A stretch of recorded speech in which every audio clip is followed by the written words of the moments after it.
माधवपुर गांव में राजू नाम का एक चोर रहता था।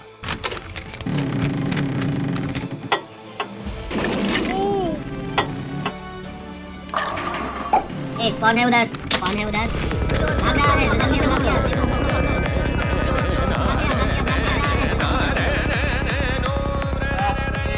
एक रात को वो जिधर भी गया, या तो उसके आवाज से घर वाले जाग गए और उसको अपनी जान हथेली पे लेके भागना पड़ा, या तो उन घरों में चोरी करने लायक कोई सामान ही न था तो उसके हाथ कुछ नहीं लगा। रात भर ऐसे ही विफल प्रयास करते करते राजू थक हार कर गांव के बाहर पुराने शिव मंदिर के पास जा पहुंचा। वह मंदिर बहुत ही अवहेलित अवस्था में पड़ा था। दरवाजा टूटा हुआ, छत गिरा हुआ। हफ्ते 2 हफ्ते में कोई कभी आके पूजा करके जाता था और बाकी दिन शिव जी को जल भी नहीं चढ़ता था। थक हार के राजू जब मंदिर के पास पहुंचा तो उसने ये सोचा कि कुछ दिनों से कुछ भी हाथ नहीं लग रहा। कम से कम मंदिर में भगवान को चढ़ाया हुआ कुछ प्रसाद ही मिल जाए तो आज की रात कट जाएगी। कल कोई और गांव जाके फिर से कोशिश कर पाएगा। ये सब सोच के जब वो मंदिर के सामने पहुंचा तो उसकी आंख जाके शिवलिंग के ऊपर लटक रहे बड़े से घंटे के ऊपर पड़ी। टिमटिमाते दीपक के रोशनी में पीतल का घंटा चमक रहा था। राजू के दिमाग में ये घंटा ही चुराने का ख्याल आया।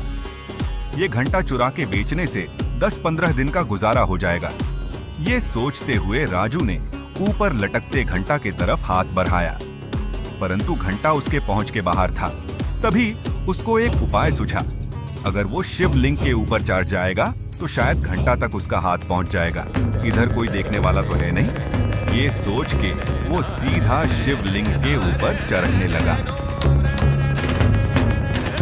उधर कैलाश में महादेव ध्यान में मग्न थे। अचानक उनका आसन डगमगाने लगा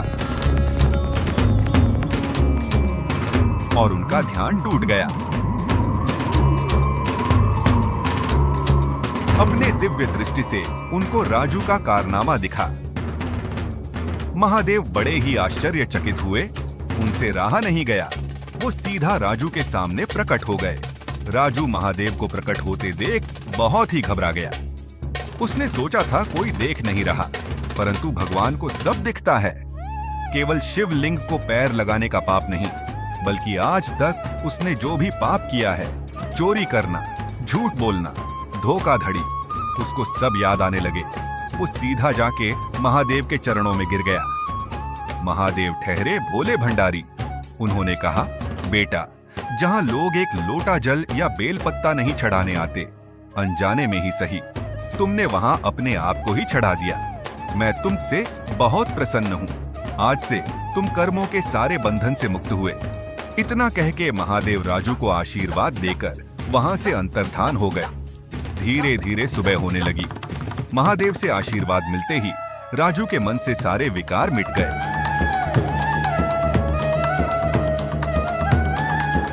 और उगते सूरज को साक्षी मान के उसने और कभी चोरी ना करने का निश्चय लिया और मंदिर में पूजा अर्चना करके अपना बाकी का जीवन व्यतीत करने लगा।